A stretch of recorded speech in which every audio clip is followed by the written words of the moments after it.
နေ့စဉ်ဒေသနာဝေငှခြင်းအစီအစဉ်မှာအလုံးကိုသခင်ယေရှုနာမ၌မင်္ဂလာပါလို့နှုတ်ခွန်းဆက်သလို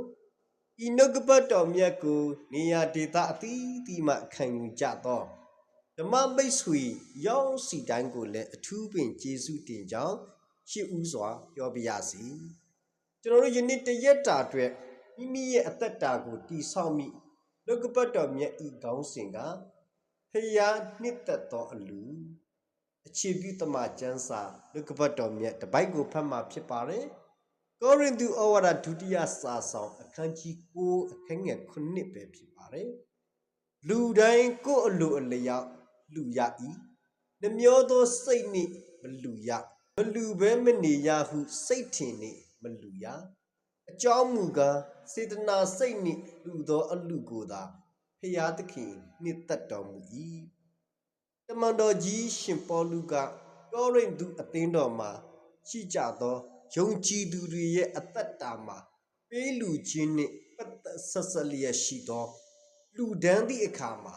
မိကဲ့သို့စိတ်ထားရမည်ဆိုတာကိုအသေးစိတ်သင်ဝေငှထားခြင်းဖြစ်ပါတယ်လူတိုင်းအလူတဲ့အခါမှာကိုယ့်ရဲ့စိတ်ထဲ၌ပေါ်လာသည့်အတိုင်းကိုယ်နှလုံးသားထဲမှာနိုးစော်သည့်အတိုင်းအလိုအလျောက်အားဖြင့်ပေးလူရမယ်တပားသူရဲ့တိုက်တွန်းခြင်းဖြားယောင်းသွေးဆောင်ခြင်းတနည်းအားဖြင့်အားနာလို့ပေးလူသောအလူမဟုတ်ဘဲနဲ့ကိုယ်စိတ်ထဲကနေပြီးတော့ပြက်ပြက်သားသားလူချင်သောစိတ်နဲ့လူပါအဲ့ဒီလိုစေတနာစိတ်အပြည့်ရှိသောအလူကိုသာဖျားသခင်နှစ်သက်တယ်လို့ဖော်ပြထားပါတယ်။ဒါကြောင့်မို့ကျွန်တော်တို့နေ့စဉ်မိမိရဲ့အတ္တတာမှာအလူဒါနပြုသည့်အခါ၌ပင်ကျွန်တော်တို့ရဲ့ပေးလူသောအလူသည်အသက်ရှင်တော်မူသောဖျားသခင်နှစ်သက်ဖွယ်သောအလူဖျားသခင်လက်ခံသောအလူဖျားသခင်အတွက်အလင်းဖြစ်စေသောအလူဖြစ်ဖို့ရန်အတွက်အရေးကြီးပါတယ်။တခါတလေကြာရင်ကျွန်တော်တို့ဒီလူသားတွေဖြစ်သည့်အလျောက်ငါဘလောက်ပေးလူနိုင်တယ်ငါပေးလူခြင်းအဖြစ်ငါရဲ့မိသားစုဂုဏ်သိက္ခာဘလောက်ရှိတယ်လဲအဲ့ဒီအတွေးခေါ်တွေကိုကျွန်တော်တို့ဖယ်ရှားပြီးတော့ဖျားရဲ့မျက်နာတစ်ခုကိုသာရှုမြင်ပြီးတော့ပေးလူတော်သူဖြစ်ဖို့အတွက်အရေးကြီးပါတယ်ဒါကြောင့်တမန်တော်ဝတ္ထုအခန်းကြီး9အခန်းငယ်1ကနေ10အထိကြည့်မယ်ဆိုလို့ရှိရင်အာနနိနဲ့ရှာဖီတွေဒီဇနီးမောင်နဲ့နှစ်ဦးရဲ့ပေးလူတဲ့အလူဟာ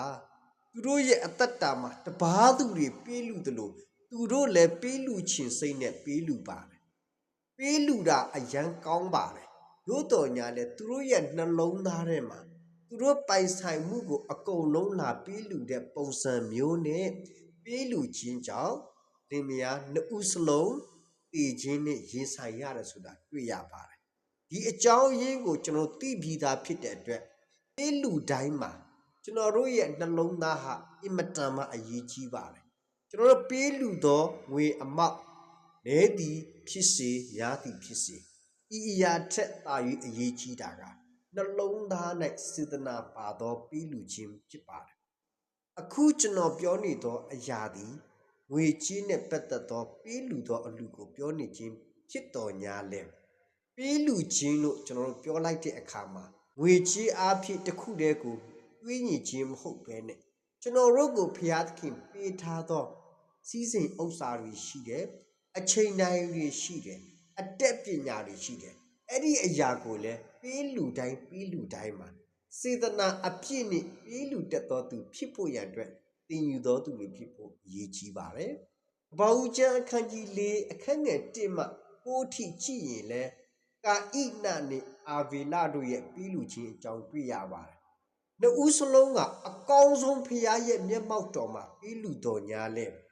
သူတို့ရဲ့စိတ်နေသဘောထားကြောင့်